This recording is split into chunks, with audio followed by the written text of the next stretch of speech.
Fermindo. Sinimplehan muna nating hanapin yung kanyang bag. At ito nga, nakita ko na. Diyos ko, kawawa naman. Tama-tama, ngayong 5 months na ang aking pinagbubuntis. Kailangan na natin igalang ating mga paa para maiwasan itong mga manas...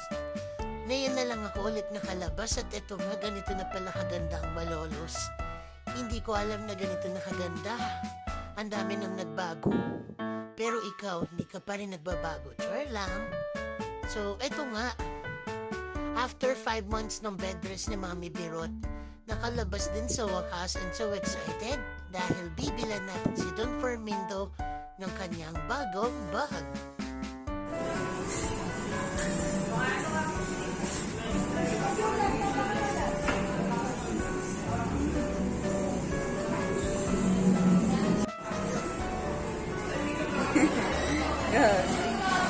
Jagabok.